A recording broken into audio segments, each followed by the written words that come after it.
Assalamualaikum warahmatullahi wabarakatuh. Perkenalkan, nama saya Triayu Ashari, mahasiswa angkatan 2023-2024 dari Prodi S1 PGSD kelas 1A.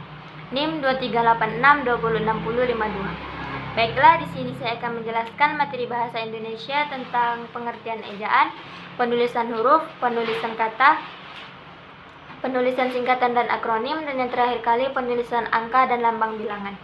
Yang pertama, pengertian ejaan.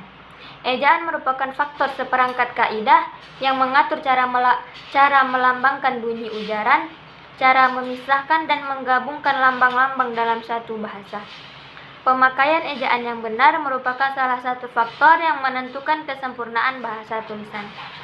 Jadi, sebelum kita membuat kalimat atau menyampaikan sebuah lisan, terlebih dahulu kita harus memahami apa itu ejaan, agar orang yang mendengarkan ataupun orang yang membaca dapat memahaminya. Yang kedua, penulisan huruf. Penulisan huruf yang benar juga harus diperhatikan dalam ejaan. Dalam tata cara penulisan huruf, ada dua penulisan huruf yang menjadi fokus kita. Yang pertama adalah penggunaan huruf kapital atau biasa disebut juga dengan huruf induk. Huruf kapital biasa digunakan sebagai penggunaan huruf pertama dalam kalimat.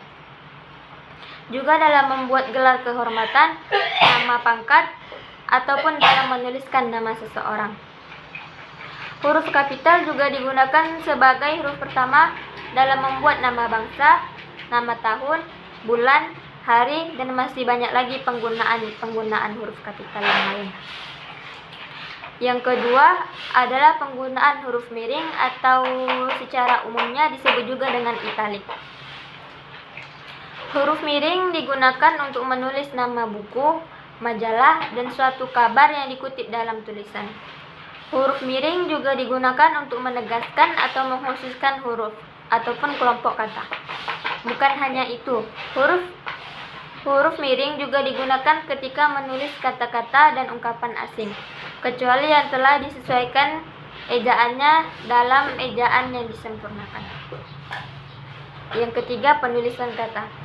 Penulisan kata terdiri dari dua kata, yaitu yang pertama penulisan dan yang kedua kata. Penulisan bermaknakan proses, cara, ataupun perbuatan menulis. Sedangkan kata adalah unsur bahasa yang diucapkan atau dituliskan.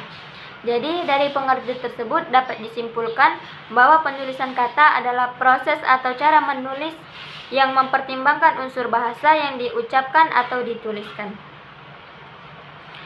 Yang keempat, penulisan singkatan dan akronim. Singkatan adalah bentuk yang dipendekkan yang terdiri dari satu huruf atau lebih.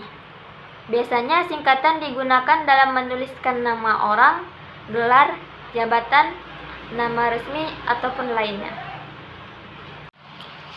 Sedangkan akronim adalah singkatan yang berupa gabungan huruf awal, gabungan suku kata, ataupun gabungan huruf dan suku kata dari deret kata yang diperlakukan sebagai kata. Biasanya akronim ditulis seluruhnya dengan huruf kapital, seperti penulisan PBB. Yang kelima, penulisan angka dan lambang bilangan. Angka dipakai untuk menyatakan lambang bilangan atau nomor dan untuk menyatakan ukuran panjang, berat, dan isi. Penulisan lambang bilangan dapat dinyatakan dengan satu atau dua kata yang ditulis dengan huruf, kecuali jika beberapa lambang bilangan dipakai secara berurutan, seperti rincian. Bilangan pada awal kalimat ditulis dengan huruf, seperti 50 siswa kelas 6 lulus ujian. Jadi, penulisan 50 itu digunakan menggunakan huruf, tidaklah dengan angka. Kalau misalnya lebih dari dua kata, susunan kalimat diubah agar bilangan yang tidak dapat ditulis dengan huruf itu tidak ada pada awal kalimat. Misalnya, Panitia mengundang 250 orang peserta. Jadi 250 pada contoh tersebut ditulis dengan menggunakan angka. Karena apa? Karena suku katanya yang lebih dari 2. Maka dari itu penulisan 250 tidak lagi menggunakan huruf, tetapi menggunakan angka dan tidak terletak pada awal kalimat lagi.